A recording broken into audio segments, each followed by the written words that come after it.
Welcome to the Coca-Cola cool down after an enormous game here in Game 1 of this playoff series between Melbourne United and the Illawarra Hawks. Joel Peterson and Derek Rucker with you. Derek, 115-106. Melbourne United come from 16 down in that final term. That was quite the spectacle. One of the greatest comebacks in NBL playoff history. I'm at a loss for words. I'm still in shock at what happened. It was such a thrilling contest. And to see Melbourne United dig that deep and show that type of resolve when things weren't going well and they were facing a team that was cooking. Illawarra were full of confidence. I think Andrew Gay said on the broadcast that he thought they were the better team.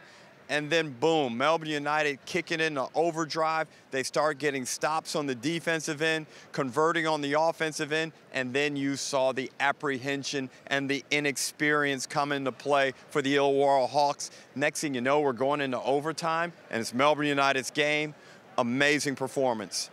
It was the game that a great team delivers. It was the position that you get put in, the resolve that you find, the resilience that you harness throughout the course of a season, and the experience that they've got through Dean Vickerman, through Chris Golding, through Brad Newley, through Ian Clark, through Matthew Dellavedova. We're talking NBA champions here, not just NBL champions. It was the kind of run that a great side delivers, but a victory that maybe only a special team can deliver.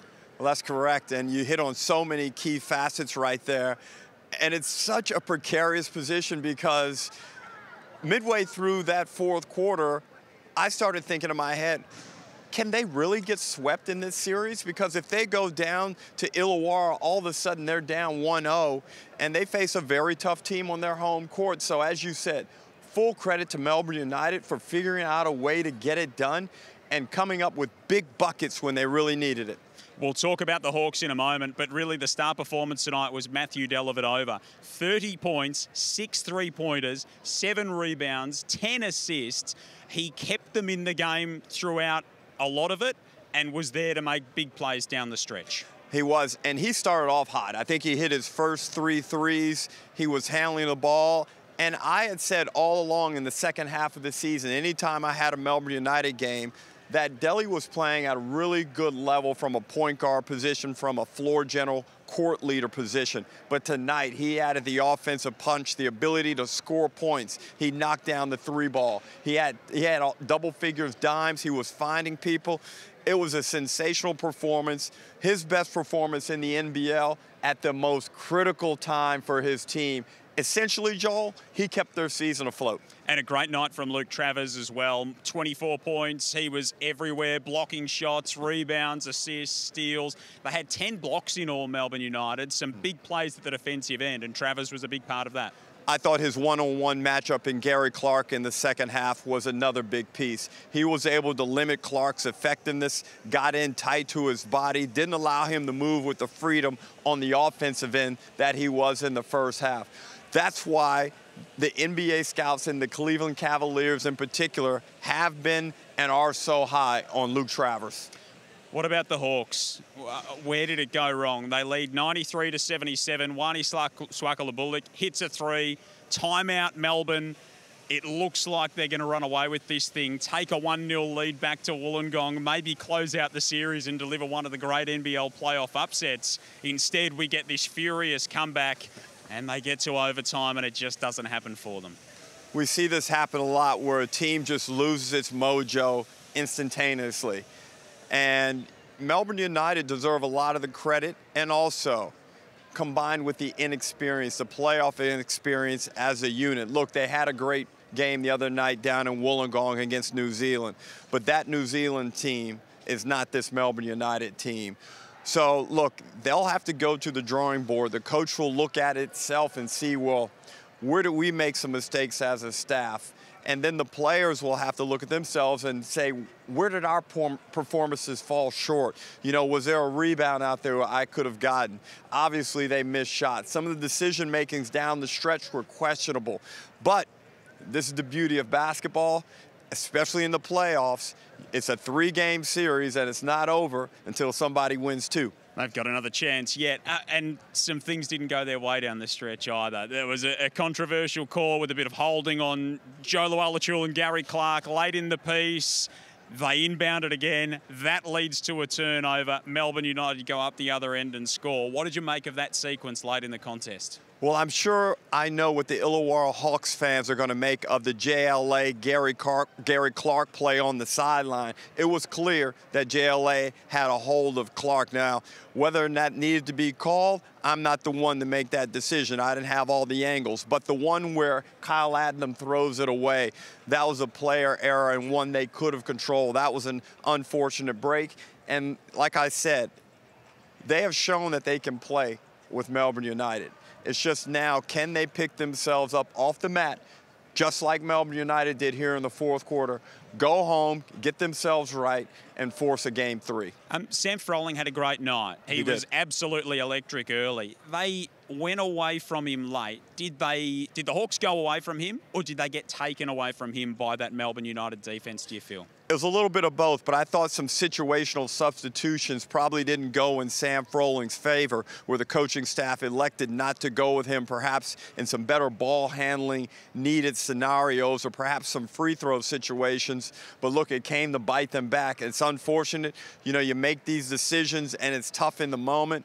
But look, Illawarra, whether Froling was in the game or not, they had ample chances to secure this game. Unfortunately, they didn't grasp it. Well, this is the Coca-Cola cool-down. Melbourne United needed a little bit of time to warm up tonight. It was a slow start for them off the 18-day break.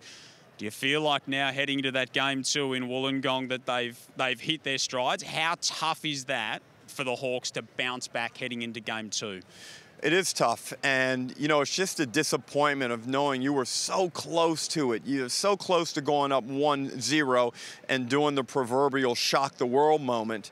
But now they've got to dig deep. They'll go back down home, look at some video, recover. And one good thing about players nowadays, they're very good at forgetting about what just transpired and moving on. And I'm sure the Illawarra Hawks will use that skill to their best and come out firing on Sunday afternoon down in Wollongong. So game 2 Sunday, game 3 Wednesday. If we get that far, Melbourne United take a 1-0 lead into Sunday. Tomorrow night, over in the West, the Wildcats enter the fray. They take on maybe the form team of the competition in the Tasmania Jumpers. Let's start with Perth. What would their approach be like heading into that game? And would they may have been a little bit more nervous seeing the way Melbourne started tonight? I wouldn't expect too much different from tomorrow night's game than what we saw here. Like, I think Perth are going to be in a similar situation. It's going to take a while to get your juices flowing and to be able to get your energy levels up and be able to be highly skilled and proficient with your performance and productivity. Tasmania have the advantage. Now, if Perth get down, like Melbourne United got down to Tasmania, I doubt that they have enough or against that Tasmanian side to come back from 16 down in the fourth quarter. But over there, in RAC Arena, in front of that Red Army, anything is possible, but I wouldn't want to go through that situation. It'll be a fantastic Friday night in Perth. What's the key for the Wildcats if they're to get it done? Where does it start and stop for them in your mind? Bryce Cotton, there's no doubt. When he was hampered late in the season, they really struggled. We saw it early in the season. When he didn't get it going, they struggled. There's no mystery there. Bryce is extremely hard to stop and control, however, and I'm sure Perth have worked on him physically to get him up to speed, and also from a schematic point of view to make sure he's getting the looks and he's getting the scoring opportunities and he's getting the usage that they need to make them a winning team. What about the Jack Jumpers? Of course, they come off that seeding qualifier win against Illawarra back at the end of February now. Will Magnay was the catalyst of that, a career performance from him. What do they need to harness to head over there and steal game 1 away from Perth? Make sure they control the tempo and not allow the Wildcats to find any rhythm early. Disruption early, excellent offensive execution. Make sure their guys, the right guys, are getting quality touches on the offensive end, and just keep that Jack Jumpers engine rolling the way it has been. Keep it finely tuned and play just sound basketball over there. Because look, just like this crowd got crazy in here, that Red Army is going to be 10 times worse. Have you got a prediction for me? Are we going into overtime again? I'm going to lay off that one. I'm going to hit something tomorrow. I'm still processing this game right here. We need to go and have a few ice-cold Coca-Colas, I think, Derek Rucker. Yeah, well, I'm looking forward to a big weekend of these finals. I don't know how to feel right now. That was such an amazing game, and they just keep getting better and better, and we're not even halfway through it yet. It's so exciting. We're only one night into this playoff series. Of course, Sunday, Game 2, Melbourne and Illawarra in Wollongong. Tomorrow night, Tassie and Perth over in the west. The screens of ESPN, the place to catch it all, and we'll be here to wrap it all down for you on the Coca-Cola Cooldown.